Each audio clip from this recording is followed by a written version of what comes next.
बेटियां गहने लाद कर आधी रात में निकल सकती हैं। उत्तर प्रदेश इतना सुरक्षित है। वो अपनी जान बचाने के लिए बिना कपड़ों के रास्ते पे दौड़ रही। बेटियां असुरक्षित हैं। वो तो ये भी नहीं स्वीकार करते कि हमारे देश में बेरोजगारी है। एक हाथी के मरने पे ट्वीट करती हैं। इसके लिए स्मृति ईरानी जी के मुंह से चूने निकलती। जितने गुंडे, बदमाश और मवाली थे वो सारे के सारे भारतीय जनता पार्टी में शामिल हैं। हर बलात्कारी ये सोचता है कि अरे बलात्कार कर लो, 2 दिन बाद तो मैं छूट जाऊंगा। किसी न किसी भाजपा का नेता का वो विधानसभा के बाहर जिंदा अपने आप को जलाने पे मजबूर हो रहे हैं। के लिए आवाज उठा रहा है, जो कह रहा है कि आप गलत कर रहे हैं, उसके घर पे आप बुलडोजर चला रहे हैं। तो जो भारत जोड़ो यात्रा चल रही है उससे भारतीय जनता पार्टी का हर एक नेता थर थर कांप रहा है। दोस्तों नमस्कार, और आप देख रहे हैं न्यूज़ बकेट और आप लोगों के साथ मैं कुलदीप। एक बेटी जिसकी निर्मम हत्या हो जाती है और उसको किस चीज़ की सज़ा मिलती है ऊपर ही वाला जानता है। सीधे तौर पे हम चलते हैं, कांग्रेस की नेता हैं रोशनी कुशल जायसवाल। बेटियां कितनी सुरक्षित हैं भाजपा सरकार में, और लगातार ये दावे भी करती है भाजपा सरकार की हमारी सरकार में बेटियां बिल्कुल 110% सुरक्षित हैं।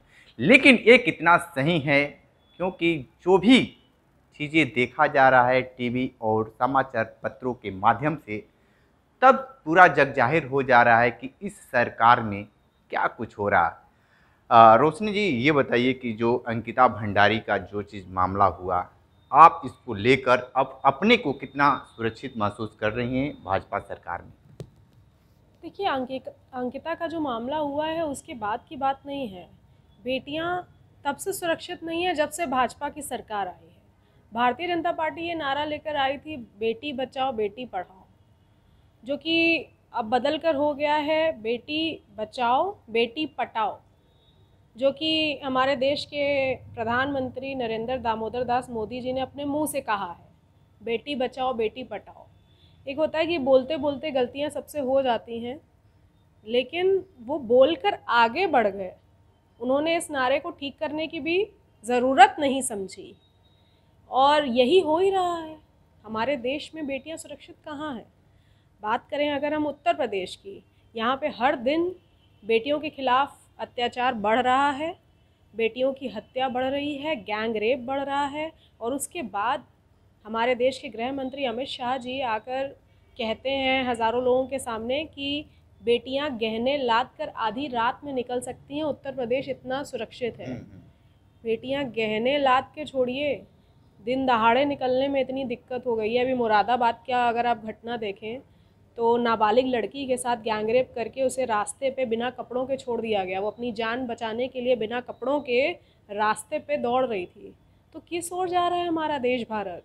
सिर्फ उत्तर प्रदेश की बात नहीं है, पूरा देश में बेटियां असुरक्षित हैं, और इस बात को भारतीय जनता पार्टी का कोई भी नेता स्वीकार नहीं करता। वो तो ये भी नहीं स्वीकार करते कि हमारे देश में बेरोजगारी है। वो तो ये भी स्वीकार नहीं करते कि हमारे देश में महंगाई है, गरीबी है, भुखमरी है। ग्लोबल हंगर इंडेक्स में हमारा देश 151 नंबर पे चला गया है। पाकिस्तान, बांग्लादेश हम सबसे ऊपर हैं, वहाँ पे भुखमरी कम है। हमारे देश में भुखमरी ज़्यादा है। और लड़कियों के साथ जो बेटी बचाओ बेटी पढ़ाओ का नारा दिया गया था, जहाँ पे हमारी मंत्री जी स्मृति ईरानी एक हाथी के मरने पर ट्वीट करती हैं, लेकिन बेटियों के खिलाफ हर रोज़ जो अत्याचार हो रहे हैं, बलात्कार हो रहे हैं, उसके लिए स्मृति ईरानी जी के मुंह से चू नहीं निकलता। इसको आपको क्या लगता है कि इस सरकार में जिस तरीके से अपराध का जो एक ग्राफ होता है, अब तो सारी चीज़ ऑनलाइन हो चुके हैं, कोई भी एक की दबाकर ऑनलाइन देख सकता है कि इसमें अपराध बढ़ा है कि नहीं बढ़ा। आप कितना मानती हैं कि अपराध बढ़ा है या घटा है? लेकिन सबसे बड़ी बात यह है कि भाजपा सरकार लगातार ये कह रही है कि हमारे शासन काल में गुंडे, मवाली, बदमाश सब छोड़कर भाग चुके हैं, सिर्फ इस प्रदेश में राम राज चल रहा है, जो भी कुछ कहेगा उसके ऊपर बुलडोजर चलेगा। इस तरीके से भी देखा जा रहा है। तो कहीं ना कहीं जो बदमाश थे, गुंडे बवाली थे, वो बोलने में नाकाम हैं। देखिए, जितने गुंडे, बदमाश और मवाली थे वो सारे के सारे भारतीय जनता पार्टी में शामिल हो चुके हैं। ये बात फैक्ट है। गुंडे, बदमाश अब जनता के बीच में नहीं है, वो भारतीय जनता पार्टी में है।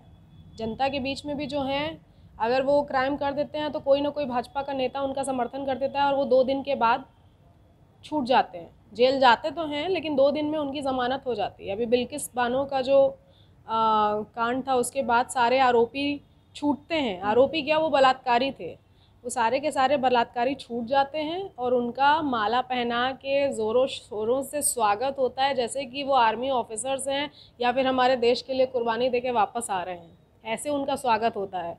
तो हमारे देश में बलात्कारियों का जब इस तरीके से स्वागत होगा तो बलात्कार करने से पहले कोई भी 100 बार सोचेगा कैसे? एक बार भी नहीं सोच रहा है। हर बलात्कारी ये सोचता है कि अरे बलात्कार कर लो, 2 दिन बाद तो मैं छूट जाऊंगा, किसी न किसी भाजपा का नेता का संरक्षण मिल जाएगा, किसी न किसी भाजपा नेता का आपको सपोर्ट मिल जाएगा, आप जेल में रहेंगे कहाँ, 2 दिन में आपकी ज़मानत हो जाएगी। तो लोगों को भय नहीं है, लोगों को डर नहीं है, लोगों को ये मालूम है कि भाजपा के नेता का संरक्षण मिलने के बाद वो छूट जाएंगे। इसकी वजह से बलात्कार ज़्यादा हो रहे हैं, महिलाओं के खिलाफ अत्याचार बढ़ रहे हैं। और अगर आप देखें शादी के बाद जो दहेज के लिए उत्पीड़न था वो भी बढ़ा है। लड़कियां जाती हैं अपनी रिपोर्ट लिखवाने, रिपोर्ट तो दर्ज हो जाती है लेकिन फाइल खुलने में सालों लग जाते हैं। एक चीज़ ये देखिए कि आरक्षण भी महिलाओं को काफ़ी मिल रहा है, लेकिन महिलाएं खुलकर बोलती क्यों नहीं? सरकार के सामने आती है कि सरकार आप तुम ऐसे क्यों करो, हम तुमको वोट दिए हैं तो हम लोग साथ गैर कानूनी तरीके से क्यों सही, मतलब जिस तरीके से उनको होना चाहिए था आए दिन हर दिन देखा जाए तो नहीं, न्याय मांगते मांगते विधानसभा के बाहर लड़कियां और औरतें अपने आप को जला दे रही हैं। हाँ। ऐसी कितनी घटनाएं सामने आई हैं कि उन्हें इंसाफ नहीं मिल रहा है। वो कोर्ट कचहरी जाते जाते इतना थक जा रही हैं कि वो विधानसभा के बाहर जिंदा अपने आप को जलाने पे मजबूर हो रही हैं। और न जाने कितने छात्र आज आंदोलन पर बैठे हैं, उसमें से 70% लड़कियां हैं, लेकिन उनकी सुनवाई कहाँ हो रही है? उन्हें तो डंडे, लाठियाँ, मुकदमे, ये सब किया जा रहा है। तो इस सरकार के खिलाफ, इस सरकार की गलत नीतियों के खिलाफ जो भी आवाज़ उठा रहा है उसे या तो मुकदमे झेलने पड़ रहे हैं, या तो डंडे, लाठियाँ, या तो मतलब आप लोकतांत्रिक देश कहाँ से कहलाएंगे? लोकतंत्र तो ख़त्म कर दिया है इन्होंने। यहाँ पे आवाज़ उठाना एक गुनाह हो गया है। विपक्ष के नेता भी जितना आवाज़ उठाते हैं उतना उनके ऊपर मुकदमे मुकदमे मुकदमे, फिर उसके बाद आप कोर्ट कचहरी के चक्कर काटिए, या तो आपके घर पे बुलडोज़र चला दिया जाएगा। बुलडोज़र आप जो गलत कर रहा है उनके खिलाफ नहीं चला रहे हैं, आप जो गलत के लिए आवाज़ उठा रहा है, जो कह रहा है कि आप गलत कर रहे हैं, उसके घर पे आप बुलडोज़र चला रहे हैं। तो ये सारी गलत नीतियाँ भारतीय जनता पार्टी की हैं। इन्होंने बड़े बड़े जुमले किए थे आने से पहले, जो बाद में कह दिए गए अरे वो तो जुमले थे। अमित शाह जी ने खुद अपने मुंह से स्वीकार किया, 15 लाख रुपए खाते में आएंगे, 2 करोड़ रोज़गार प्रतिवर्ष, न जाने कितनी तरीके की बातें, जिसमें जनता आकर्षित हो गई और भारतीय जनता पार्टी को वोट दे दिया। अब 2024 में भारतीय जनता पार्टी का अंत तय है। अच्छा, और कांग्रेस पार्टी की सरकार आ रही है। ठीक है, अंत तो आपने तय कर दी अपने तरीके से, लेकिन आपको क्या लगता है कि 2024 में 80 सीट हैं यूपी में, कांग्रेस कितना लेकर आ रही है?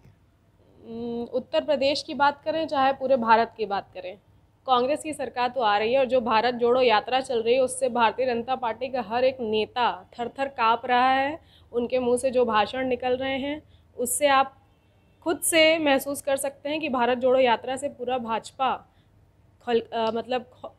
बौखलाई हुई है। और उस तरीके से संबित पात्रा जी जो ट्वीट कर रहे हैं, लाखों लोगों से मिल चुके हैं राहुल गांधी जी, लेकिन संबित पात्रा जी जो फोटो ट्वीट कर रहे हैं उसमें छोटी सी मुस्लिम बच्ची का हाथ पकड़ के चल रहे हैं।